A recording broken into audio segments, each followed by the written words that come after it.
Hello and welcome to Real Life Recaps. If you enjoyed today's video, please give it a like and comment and subscribe to this channel. Just a little reminder before we get started, and that is, life is really simple, but we insist on making it complicated. Confucius. Our story today is from Difficult Article 19. Am I the a-hole for inviting my fiancé's younger sister to our wedding? I, female 25, am engaged to my fiancé, male 32. We've been dating for 4 years before getting engaged last year.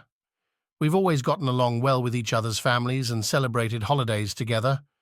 Both of our families were happy when we announced our engagement. I recently found out that my fiancé actually has a 15-year-old younger sister, let's call her Anne, who I never met despite her living at her parents' and me visiting often. When I asked about her during a family dinner, they glared at me and coldly said I shouldn't mention her and that I should forget about her. The intense response kind of shocked me, so I dropped the subject, but I tried to talk about it with my fiancé after we got home. He brushed it off and said, Anne doesn't want to be part of the family, so she's not allowed to join any family events or gatherings until she decides to talk to them. Maybe because I'm generally a curious person, but something just felt off. Even at my fiancé's parents' home, there are pictures of their children everywhere. But there's not a single picture of an A. Few days ago, I contacted Anne, saying I'd love to get to know my future sister-in-law. We met up in a cafe, and she is such a sweet girl. But it turned out she's mute. She can hear, but just can't talk. Her parents got it into their heads that she's able to talk, but chooses not to, because there's no way a child of them would have a disability. So they excluded Anne from the family until she talks. We talked. I talked. She wrote, I don't know sign language. And I really feel sorry for her. I invited her to my wedding, telling her that I'd love to see her there. When I later told this during a family dinner with my fiancé's family, they blew up, telling me how I dared to talk to Anne and to revoke my invitation, because if Anne doesn't want to talk to them, she doesn't deserve to be a part of the family and shouldn't be allowed to join in family events. They told me I shouldn't stick my nose in their family business. My fiancé sided with his parents, telling me to just forget and exist and apologize to his parents.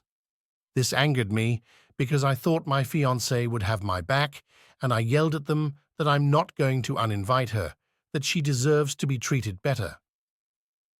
Since then, my fiancé has been constantly telling me that I'm behaving like a child throwing a tantrum and to apologize to his family for my behavior, but I just can't accept the way Anne is treated. It also made me worry if we end up having children, would my fiancé treat our child the same if they'd have a disability of some kind?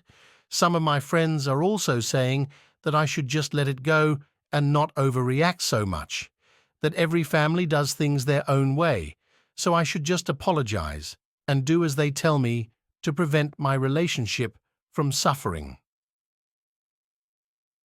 AITA for inviting Anne to my wedding after having learned how my fiancé and his family thinks about her. And now onto the comments. Comment 1. Info: why aren't you calling off this marriage after seeing how horrible your fiancé and his family truly are? Imagine how they'll treat your future children if they aren't perfect. I'd consider filing a report with Children's Services. This is concerning. Comment 2. This is the reply. What happens when your child is the wrong type of imperfect? What are the acceptable types of imperfect? Are glasses okay? Braces, ADHD, depression, gender issues, religious issues? Comment 3. I'd bet serious money that if they had a kid with a peanut allergy, Grandma and Grandpa would go on about the kid being picky and sneak them peanuts every chance they got. Comment 4. Absolutely this. It's incredible in a bad way how ableist parents can be, but this is downright abuse. I can't imagine how that poor girl must feel. OPNTA as of now. But if your fiancé is unable to understand how harmful his and his family's behavior is, he is not the one. Postpone the wedding, if not cancel altogether. Girl, think about your future children. Also, what if you have fertility issues? They will absolutely blame it on you. This poor young girl, a child, being completely ignored and shamed for something beyond her control. But you have control right now. Call CPS, DCS now. Contact her school maybe, anyone in her life she may be too fearful of telling. That could help. Kabri doctor's office. If when you do cut things off with your fiancé, keep in contact with her somehow. Please do not sidestep this. It is very harmful and sad. Speaking as someone who was blamed as a child for things beyond my control, CSA, it feels like no one is there for you. It feels like everyone accepts the facade of niceness the family displays, feeling like no one will believe, not knowing what you are going through is abuse. Additionally, when she is able to heal, she will think back and remember this. It could be a turning point for her, realizing she does matter and should be loved. She is not defective nor disobedient. What they are doing is disgusting. I wouldn't be surprised to hear they force her to do all the labor around the house or something similar. Update and extra info for my AITA thread. Hello everyone. I wanted to reply to everyone in the thread I made, but by the time I woke up, it had already been locked. Because of the word limit, I wasn't able to write more clearly, so I am sorry for that. I am writing this to clarify a few things and give an update. About calling child services. I don't live in America or Europe, and where I live child services aren't really great or reliable. I worry that if they get involved, it will end up being worse for Anne. A lot of people made the assumption that Anne is locked up. This is not the case. She can go outside when she wants, has a phone, laptop, and internet access. She even has a part-time job. It is just that her family don't involve her with anything and ignore her presence. And said to me that she tried to have a connection but gave up and is now just waiting until she can move out. Whenever I visited their home, it was only for a few hours at a time, and I just never had any reason to go upstairs. Until the bathroom at the ground floor was broken and I had to use the upstairs one. After I learned about her, I contacted her through social media for information on her being mute. She said to me it is a birth defect that caused her to be physically unable to make sounds. Apparently, this is what the doctors told her parents when she was young, but they chose not to believe it. Now for update to the situation. Yesterday, I tried to have a serious talk with my fiancé, but it resulted in another big fight, and I decided to break of our engagement. After having read all the replies, I finally started noticing the patterns and red flags in his behavior, and I feel stupid for not having seen them earlier. I said to him that if he ever wants to have a chance with me again, he needs to fix his and his family's behavior and start treating Anne better. I also said to him that if Anne is such a burden to them, to send her to my place instead. I don't know what will come of that, but I put the offer out there. I send Anne a message with this as well. I'm now sending text messages to Anne a lot, so I will try to keep in contact at least. Hello everyone. People have been asking me for update, and things have been busy. I've talked a lot, very a lot, with Anne this past week, and fortunately, the situation hasn't gotten worse for her, but it also hasn't improved. We've been talking about getting her to live with me, but because she's a minor, just letting her stay with me could cause problems if her parents decide to spite me and report me, because it could be seen as kidnapping, like I am removing a minor from their legal guardian's supervision. We'd been looking at options to remove that problem, and adoption came up, so I've been looking into that approach. At first, I looked at them just signing over custody to me, but apparently that is very difficult when I'm not family, and often only temporary. Because Anne wants it, I want it, and her parents would rather see her gone anyway, I sent them an email about it, and I think they agreed so quickly because then they wouldn't have any responsibility for Anne anymore.